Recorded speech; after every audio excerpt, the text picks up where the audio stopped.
All right, guys. First off, as always, good day. So today's video is about the Articles of Confederation. All right, now we're going to get into it in a little bit, but first, here's your warm-up picture. If you have the packet, you're already good to go. If you don't have it, it's fine. Just be sure you have a lined piece of paper and that you put down question number one. What do you see? Okay, so look at the picture. What do you see in this picture? All right. Second question is, what do you think this artist is trying to say? Okay.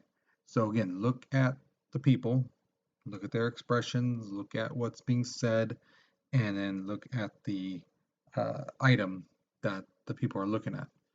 Okay. So once you got this done, go ahead and if you have the packet, turn the page for the notes. If you don't have it, be prepared for the notes.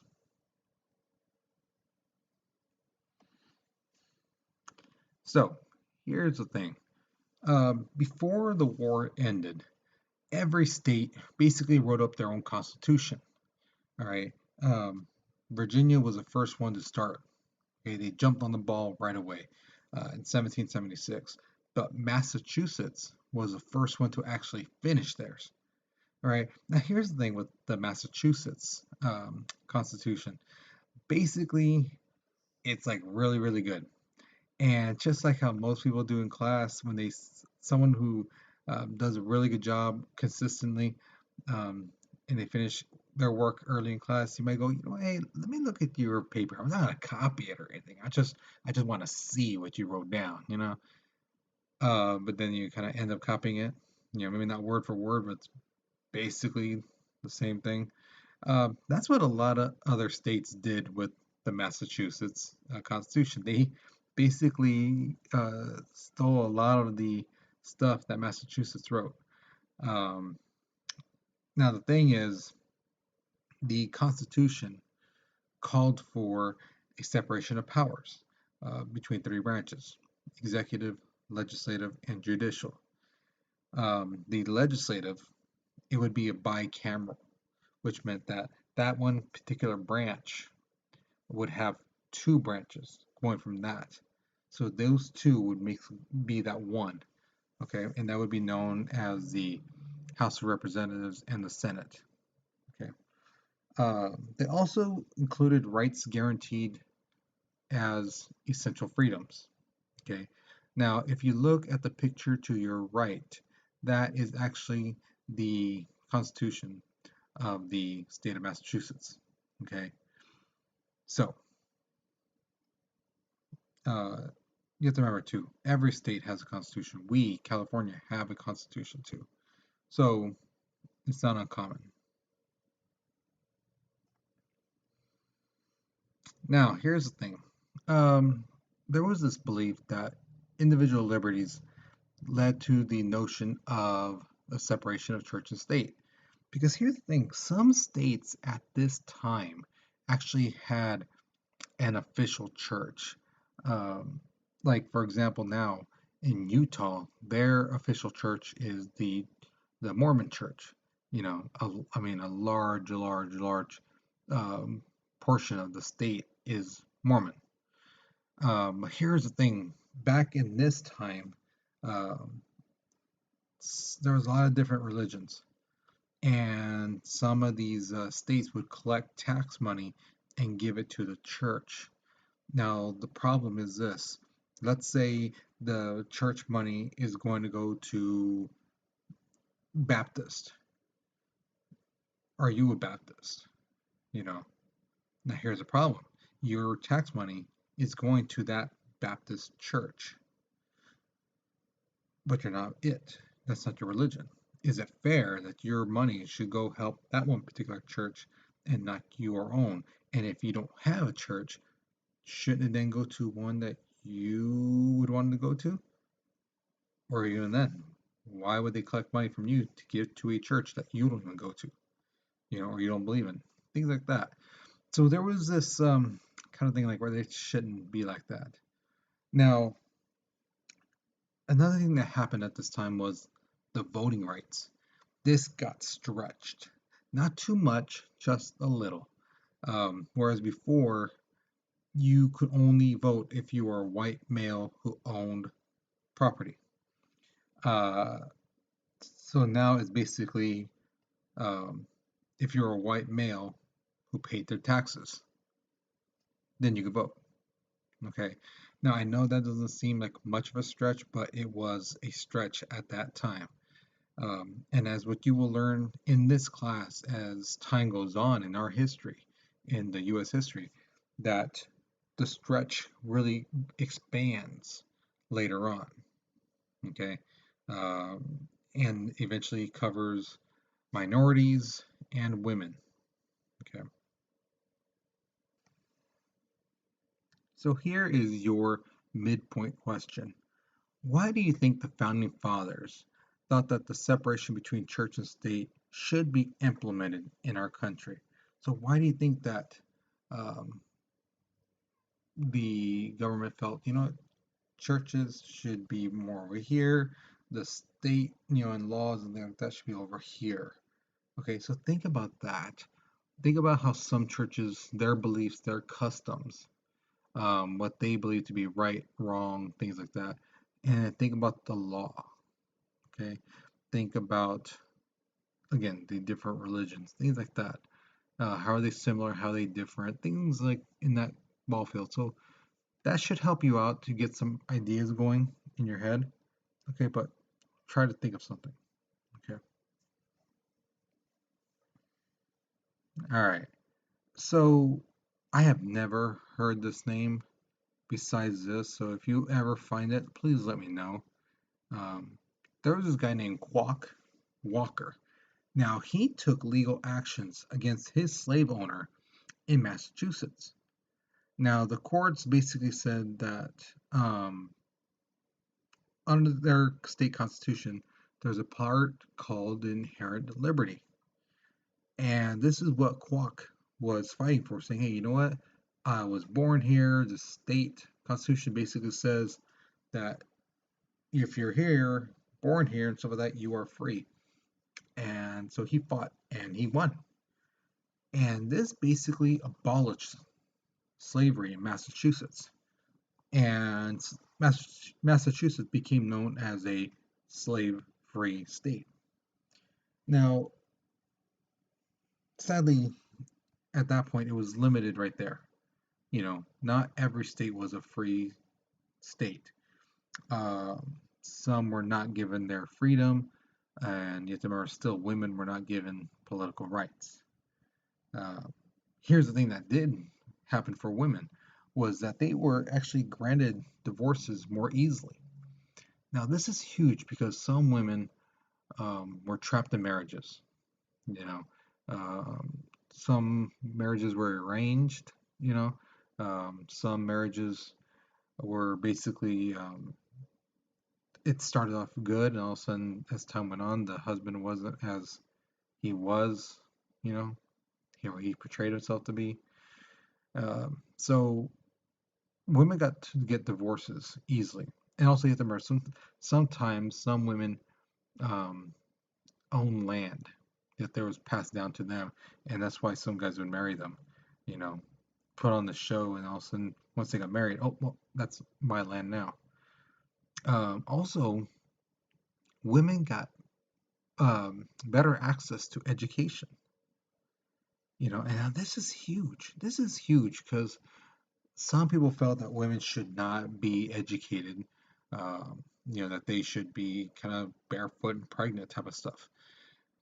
But with women educated, they understand now more of not just um, what's going on around them, but life in general, you know. And soon this gets the ball rolling, and the thing is, women really step up their game. Uh, Now, another thing that happens is this: the thinking was if a man is educated and a woman is educated, then the child will be educated. And that only helps our country grow stronger, and which is true. You know, if you have two parents who, you know, don't know how to read, don't know any math, things like that, what are the chances that they're going to teach their kid how to read, write, and do math if they don't even do it themselves. So that was the logical thinking. Okay. Now, a question that came up before that I've been asked by a couple students is, were African Americans free? Well, kind of sort of depended. For one, where they lived. Second thing is, during the American Revolution, if an African American joined the Continental Army, they were granted freedom for their service in the fighting. Um, Now, like I said, some states outlawed slavery completely, whereas some states, mainly in the South, relied on it for their economy. That was the backbone of how their state was going to make money. So chances are they're not going to give up slavery quite easily. Now, on March 2nd, 1781, all the colonies, states, they ratified the Articles of Confederation because they wanted the government up and running. Now, this Articles of Confederation wasn't the strongest thing. It gave the government limited power, and there was really no separation of powers. Each state got to vote in Congress, just one vote. But the biggest problem was that the Article of Confederation didn't allow states and the government to basically collect taxes. Believe it or not, the states actually had more strength to collect taxes than the federal government. And because of this, the country could not pay their war debts. And a lot of states ran into a recession. Now, it's one thing to think, okay, well, if we owe money, why don't we just print more money? Duh. Well, here's the duh response to that. At this time, gold was connected to the money. Okay, so every state printed out their own money, and each state had their own amount of gold. Okay, so let's say they have, for just argument's sake, there's $100 bills, total of 100. Let's just say this, and the state has 100 pounds of gold. Okay, so that's easy to deduct, right? $1, 1 pound of gold. Perfect. The problem is this: if they start printing out more money, more money, more money, more money, um, are they able to print out more gold? No. So if if so the two scenario things, if one person goes and says, I want my pound of gold, and they give them $1, and they get their pound of gold, what happens when the 101st person goes to exchange that dollar for a pound of gold? They don't get it, right? So what's basically that paper's worth? Absolutely nothing. Now, let's say, on the other hand, that the person turns in their dollar and they don't get a pound of gold. Let's say they printed out $1,000. So instead of getting 1 pound of gold, you got 1/10 of a pound of gold. You'd be like, where's the rest of it? Oh, well, you see, then they printed more money, so the value of the dollar went down. That way we can cover all the dollars. So imagine you working hard for your job or whatever, and you're thinking you're gonna get $20, right? And that $20 gonna be worth $20. But you go to the store and they basically tell you, yeah, we need more than that. That $20 is actually kind of worth like $1 now.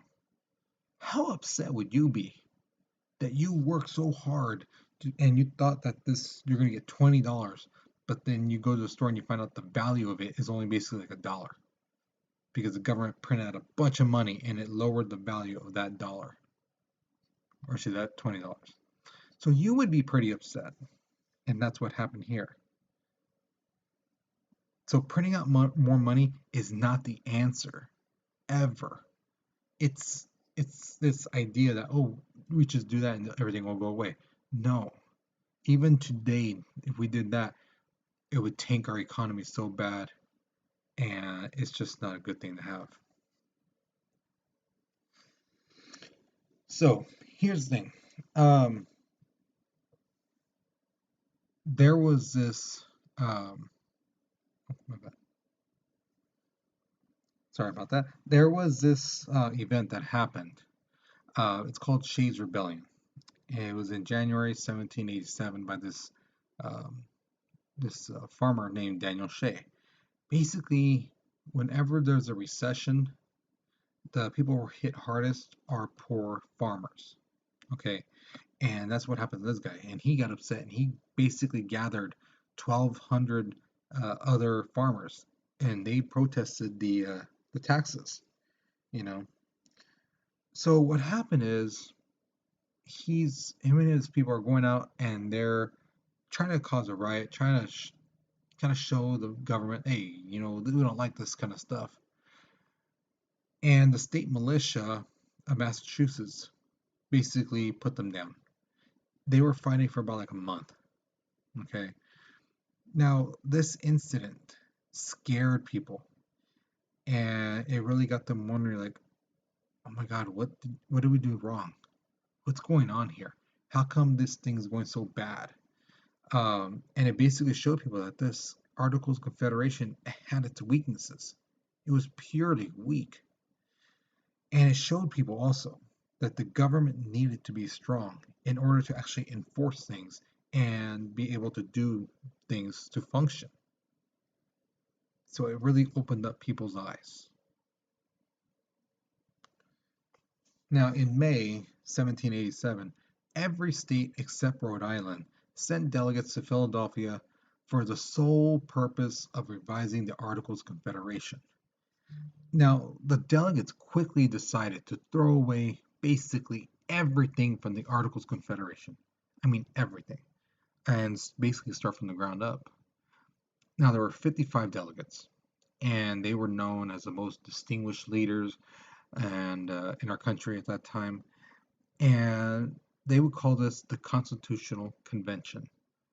Now, amongst these guys was the great George Washington. And when they're all there, they decided two things. One, again, to throw away the Articles of Confederation and start from scratch. The other thing was they needed someone to basically take control of this meeting, to call to order, make sure people aren't all going crazy and stuff like that. And everybody agrees George Washington is the man. It has to be him. So George Washington agrees. Now, other people who were there that were very, very famous and well respected. Uh, the next big guy was Benjamin Franklin.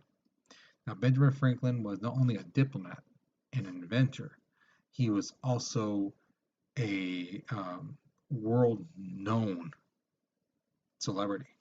Okay, he was top top dog, when it comes to respect by the world. Okay, the next big guy was Alexander Hamilton. Now, when it comes to money, this guy was a genius, a financial guru. Okay, nobody knew money better than Alexander Hamilton.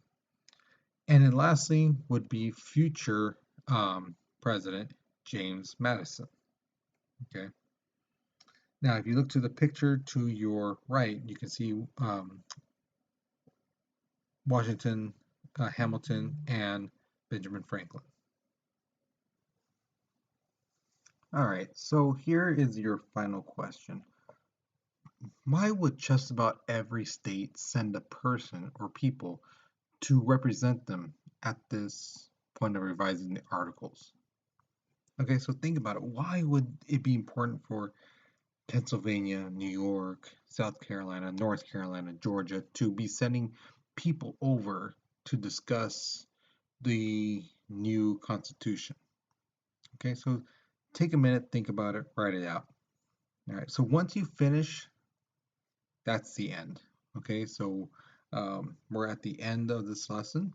I hope you guys learned something new. Um, and like I say, be sure you put your name on your paper, not just your first name and that's it. No, put your first name, last name, the day you have me, Monday, Wednesday, Tuesday, Thursday, and the period. First, second, third, fourth, all that good stuff. Okay. So be sure you put that stuff, because from here on out, whenever you do not put that on there, points will be deducted. Okay, because a lot of you guys just put your first name and then that's it. And there's a lot of Jose's that I have. There's a lot of like Mariah's. I have a lot. Okay, so do not just put your first name. Put your first name, last name, the day, Monday, Wednesday, Tuesday, Thursday, and what period. Okay, so that's it. Hope you guys have a good day. Take care. Be safe.